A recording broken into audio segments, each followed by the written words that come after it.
Hi, hello everyone. Today, me and my friends are going to do a group presentation in 6018 SSL International Leadership. I'm Hari Prasad. In this presentation, we have chosen the Saudi Aramco company. It is one of the largest and the biggest company in Saudi Arabia. In this company, they produce gas as well as oil in the large sector of company and also petroleum to export many other countries. And it is one of the because of this company, Saudi Arabia is the wealthiest country, and it's the most significant company in the world totally.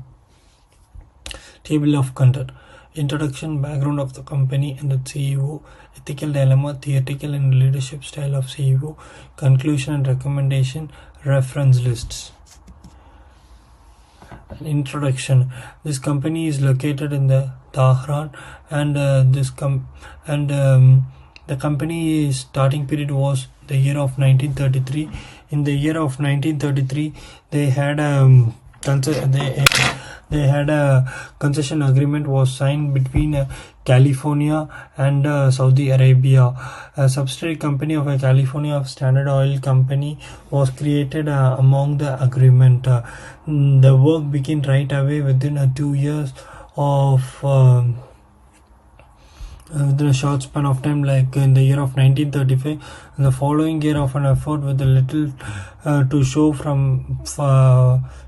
it in 1937 as a social executive. Short advice from the chief geologist Max Stein, drawing in year of fieldwork.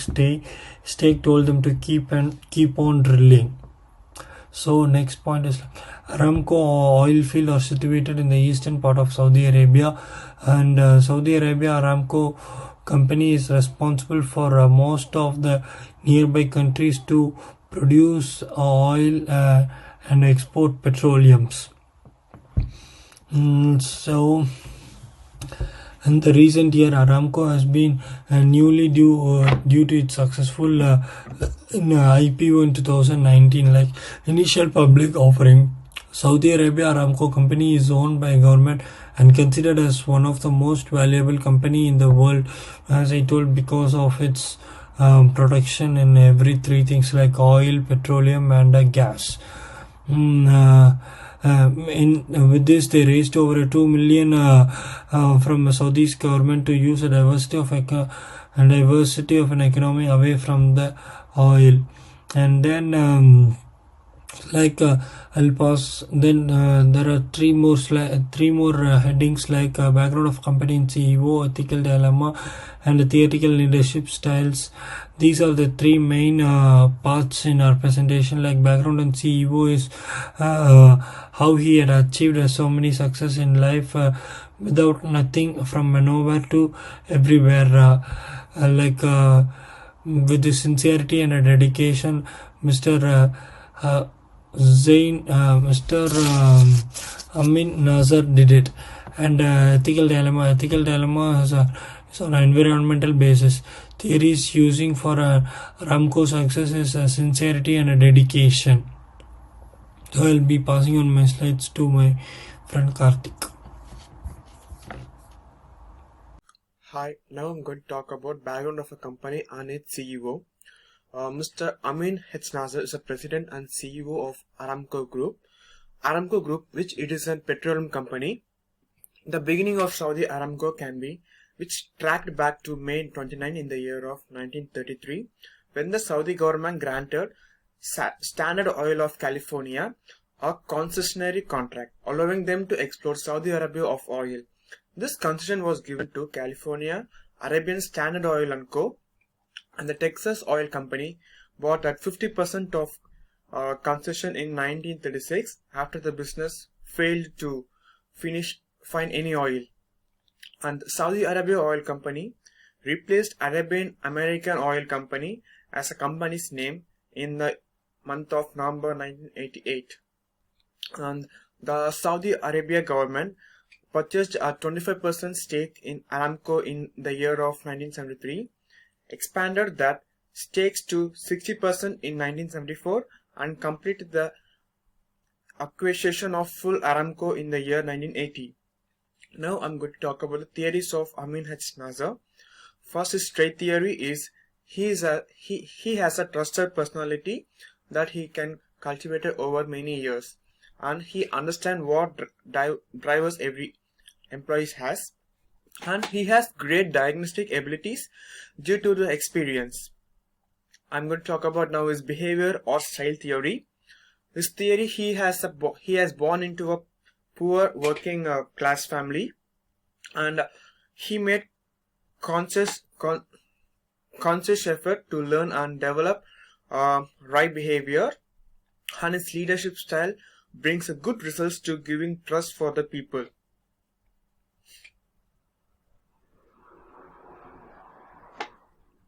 Now I'm going to continue his background of his company. In the year of 1982, he completed of a petroleum engineering degree program at King Fahd University, and he advanced to multiple executive positions before assuming the role of heading Saudi Aramco upstream operation in the year of 1989. And Mr. Amin was selected to assume the role of president and CEO in the year of 2015, and his aim to modernize the economy and exchange investment through Saudi Stock Exchange. As a part of Saudi Arabia Vision 2030, which he aims to modernize the economy and encourage investment through the Saudi Tarawal Stock Exchange, and he had a drop played significant role in connecting Saudi Aramco to the initiative. Outstandingly, diplomatic abilities that have promoted Saudi Arabian position in the balancing OPEC and ONOEPC operation and process. Now I'm going to talk about his achievements which he got beware of his company. First, since he took control in 2015, Saudi Aramco has experienced rapid growth on worldwide side, increasing investors' trust in Saudi Arabia by making Saudi Aramco public and cost sharing, and processing facilities and Kuran oil field in the month of September 2019 ensure mining distribution and establishing models as a part of sold on shares to investors. And one of my group member going to talk about ethical dilemma. Hi, my name is Saeed Al-Mamri and I'm going to talk about the ethical dilemma. So what is an ethical dilemma? An ethical dilemma is a problem in the decision-making process between two possible options, neither of which is absolutely acceptable from an ethical perspective. Although we face many ethical and moral problems in our lives, most of them come with relatively straightforward solutions. Ethical dilemmas are extremely complicated that cannot be easily solved. Therefore, the ability to find the optimal solution in just a situation is critical to everyone. So, let's talk about an Aramco ethical dilemma. Aramco faced an issue of environmental sustainability. Aramco has been accused of contributing to global warming and environmental degradation, which has led to protests and public outcry. The leadership style of the Aramco CEO Amin Nasser in managing the ethical dilemma has been a mix of transformational and transactional leadership styles. On one hand, he has been proactive in addressing the issue by setting targets to reduce emissions and investing in renewable energy sources. On the other hand, he has been transactional in his approach, relying on market forces and government regulations to drive change. Nasser has managed this ethical dilemma by implementing a number of initiatives, including the development of a carbon capture technology and the expansion of the company's renewable energy portfolio. He has also engaged with the stakeholders, including environmental groups and policymakers, to address concerns and seek solutions.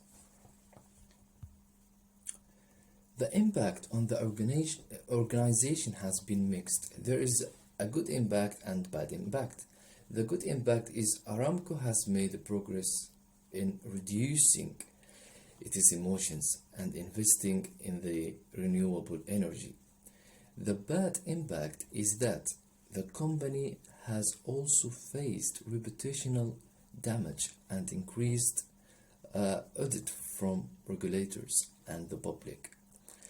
This has led to calls for greater transparency and accountability from the company. Well, this is the ethical dilemma that faces Amin Nasser and Aramco. Uh, and with the group, we came up with some recommendations and suggestions to how the leadership style could be improved, and so on. Hi, this is Abdul Sabur, and thank you for giving me an opportunity to present this topic. So, the relationship between leadership and management. The world is getting more and more interconnected, globalized teams and business environments. While this brings with a host of opportunities and benefits, including increased competitive advantage, operational resilience, and talent acquisition, access to the new markets. It also generates a new sort of set of consideration and challenges for the leaders and managers of the global businesses. Leading and supporting employees from around the globe means navigating a diverse cultures and population with divergent expectations regarding hierarchy, workflow, informational flow, interpersonal relations, and power and decision making. While relation between international leadership and management is in most general capacities influencing the individuals to work towards a similar or same objective or the shared objective. So global leadership is the influence of the diverse group so of the individuals that work together to share to for a shared objective within a global context. Global context refers to a uh, global community of businesses of individuals who operate within the international and domestic market as well. And there are different sort of dynamics of the international markets, global markets, and the uh, global market and domestic market. So global leadership is generally involves managing people, multiple stakeholders, cultures, and resources, and establishing and maintaining the organizational structure, processes, and relationship. uh, Sorry, where local leaders and managers think and operate with domestic boundaries. Global leaders and managers think and operate without the boundaries. They have no certain boundaries. They have different cultures. They need to understand the other context, the context of the other culture as well. Like we have discussed in a case study that an American woman stated a presentation in a Japanese company, and she asked if they have any questions, but they didn't answer anything there, so she left it. That there is no question, but a Japanese person told her that there might be some questions if you look brighter in their eyes. So this is the difference of culture. uh, Globalization came along with some challenges like connecting team members and functions across the temporal and cultural and geographical boundaries is not a simple endeavor. So it has increased complexity, including ambiguity, flux, and unforeseen disruptions across the larger and different uh, geographical demographics. So flow, the workflow, referring to the passage of information relationship across a diverse workforce. Presence, uh, leading and influencing people in a range of locations simultaneously at different times and days and works. So the one immediate and most challenges the challenge that leader has faced across the globe is a adaptation of the leadership style. The adaptation of the leadership style for fit for the local circumstances in order to achieve the business objectives. Local leadership models cannot automatically be exported or and expected to work effectively in different countries and different regions. It has certain sort of behaviors that it has to be inherent in leadership and can differ dramatically from region to region.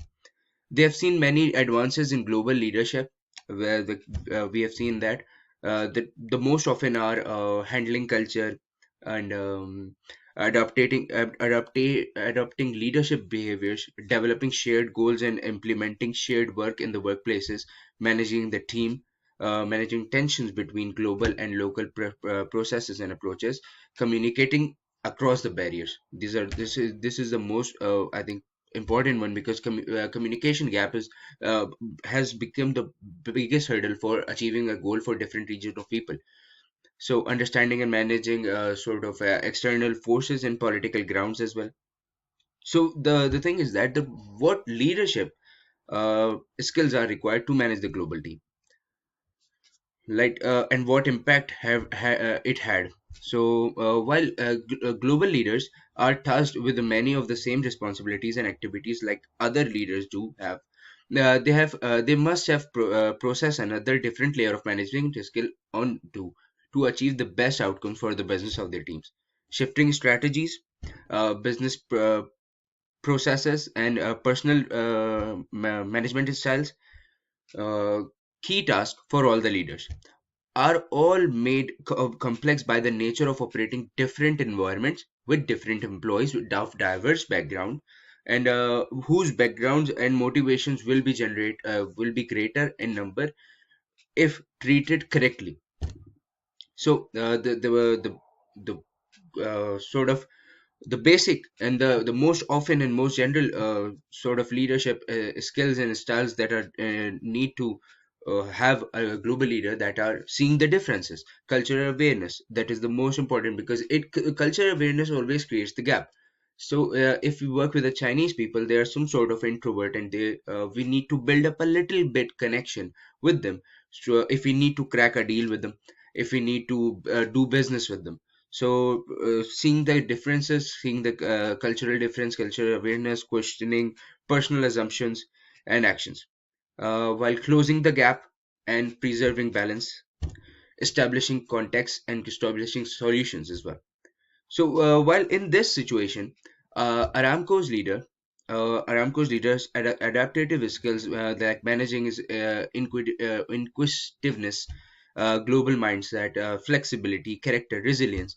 They have adopted these styles after facing the ethical dilemma. Like Aramco's leader has faced the dilemma through which they have has learned more about the global leadership opportunities, compiling them with the objectives of the organization, using the transformational and transactional leadership style for the most, by adapting the skills and techniques. Like for the managing people and relations, they are valuing people. They know how to value them. Cross-cultural communication, and for the business organization like humans, vision and strategic thinking, critical analysis of what we have done and what we have to do now, political stability, business savvy. These all are the things that Aramco company has had come over after facing the ethical dilemma. And these theories of Kohlberg's and virtue-based theory and translational and transformational theory, they have adopted their learnings into their business findings for the best purposes. Thank you very much. Good day, everyone. My name is Ruth, and I'm part of this group, and I'll be talking on conclusion and recommendation. First, I'll go conclusion. I would say Aramco faced an ethical dilemma with environmental sustainability, but the management responded by adapting the morality stages, developing justice, ethics, and adopting a transformational leadership style. However, the company can improve its standard of leadership and management by investing in culture of sustainability, encouraging employees' participation, and the rest of the recommendations listed before. These recommendations can help the company to mitigate potential environment risks and improve its reputation in long term. This I'll go recommendation. In order to improve standards of leadership and management of Aramco, first they have to develop a culture of sustainability. Secondly, you have to encourage employees' participation. Thirdly, you have to engage stakeholders. Fourthly, you have to implement ethical frameworks. And fourthly, foster transformational leadership. Aramco can foster transformational leadership by adopting a more proactive and visionary leadership style, setting ambitious goals for sustainability, and engaging stakeholders more collaboratively. This will create a culture of innovation and continuous improvement in the organization, which is crucial for companies' long-term sustainability and success. Thank you.